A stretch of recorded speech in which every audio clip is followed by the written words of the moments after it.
Thank you, Mr. Chairman, and thank you for all of you being here, and I appreciate your attention to this issue and obviously very serious attention to the issue that you're taking. But I think it's important for us to step back and take a personal look at how this is actually impacting an individual and a family. And I want to recognize that there are two folks in the audience here today from are both Michiganders.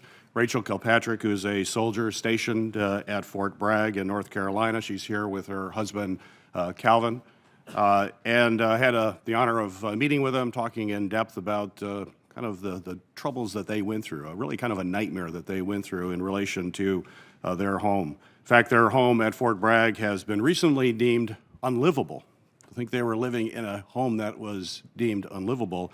It's pretty outrageous. It was infested with termites. It had a severe outbreak of black mold, which caused significant health issues for her family. You're not going to be able to see this, but I'm sure you've seen some of these pictures, and I'm sure General Millie Secretary Esper, you've seen some of this when you visited Fort Bragg. Thank you for being there. But for the others, you know, this is a picture of their home. I'll describe it. There's just black mold all through the wood here in the frames, along the floor, along this beam. It's pretty despicable as to where they were living. And it's no wonder that they've had some significant health impacts, particularly with Calvin talking about respiratory issues related to that.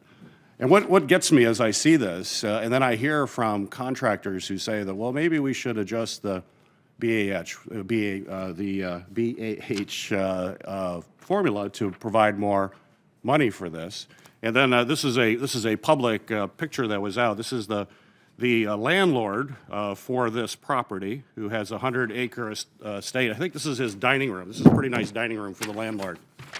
Probably can't see that, but that's pretty amazing picture. So it doesn't sound like he's hurting too much, although he thinks maybe I can't maintain this property while I dine with my friends at this incredible mansion on 100 acres. It brings back visions of the term landlord back in the medieval days, where the landlords lived like this and other folks lived like this. Of course, these folks are soldiers, sailors, airmen, Marines, who are serving our country and serving it with honor. This is simply unacceptable for us to treat this way. Her husband, Calvin, is an example of someone who's now suffering from some health issues, some respiratory issues. He told me this morning that what he wanted to do was join the Army, that his wife was they were going to have children, he would join the Army. But now, because of respiratory issues that may actually be a result of living in this condition, he won't be able to join the Army and serve his country, something that he wants to do.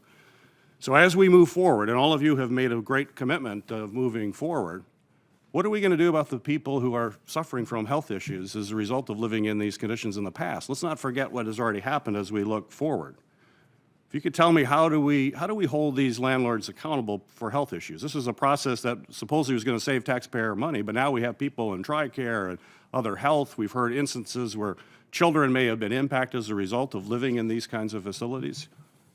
What are we going to do? We'll start with Secretary Esper, each of the secretaries. What are we going to do to go back to make sure those who were harmed in the past, that we hold these landlords accountable for what they did to some of our wonderful service members? Secretary Esper. Well, Senator, thank you, first of all, for sharing that. I want to thank the family for coming forward, and much as I did in all the families I've spoken to, the chief and I and the spouses we met, again, wholeheartedly apologize that they have to live in such despicable conditions. It is unconscionable that that would happen. And it's troubling, the story you convey.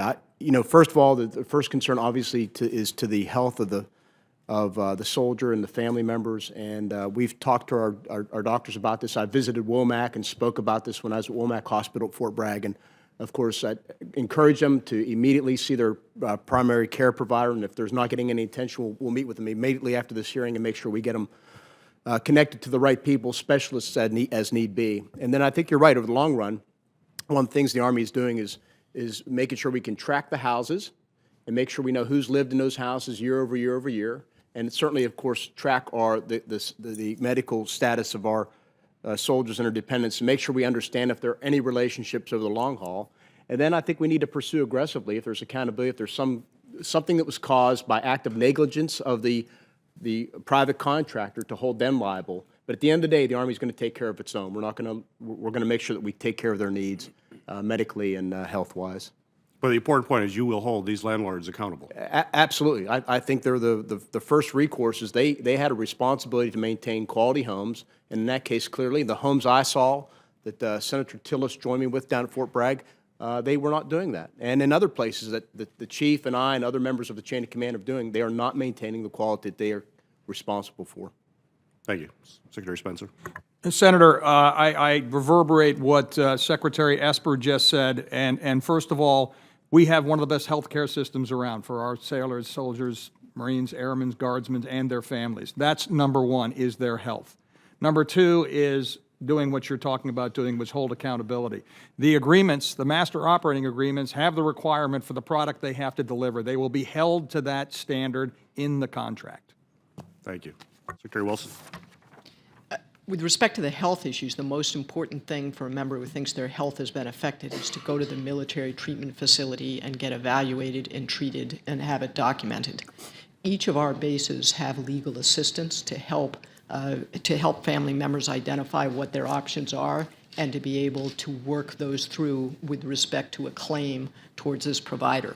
But it raises another issue, and I'll defer to the chief on this. Yes, Senator, central to your question, too, is what Chairman Inhofe brought up in the beginning, which is when did we know and how did we know it? And how did we not see the breakdown in trust that was occurring? And what are we doing about it to make sure that can't happen again? So what we're putting in place is there are 5 methods of what I call avenues of alarm, right? When there's safety or security, the issues like you bring up, that has to generate command team action and follow-up. The first one is you go to your housing management office, which is your first line of defense at the base, your advocate. That's got to trigger action and follow-up. The second is you go to your command team, first sergeant or commander. That's got to trigger action and follow-up. The third is you go to your medical provider and say, I think I have a health concern about my children and it's associated with my home.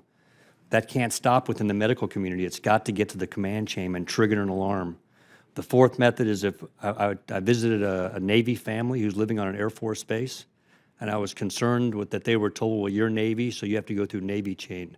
Not on our bases. If they're on an Air Force base, they're ours. And we're going to take care of them within the Air Force chain, and I know my teammates feel the same way about airmen on their bases. And the final is a 24-hour hotline that they can call, and if none of those top 4 work, they call the hotline. This morning, unknown to anybody in my staff, I called it and checked in to make sure that it is up and operating and that the checklists are there. It's up and operating. We have some work to do on it. But those avenues of alarm have got to get to the command chain and leadership so we can follow up and take action.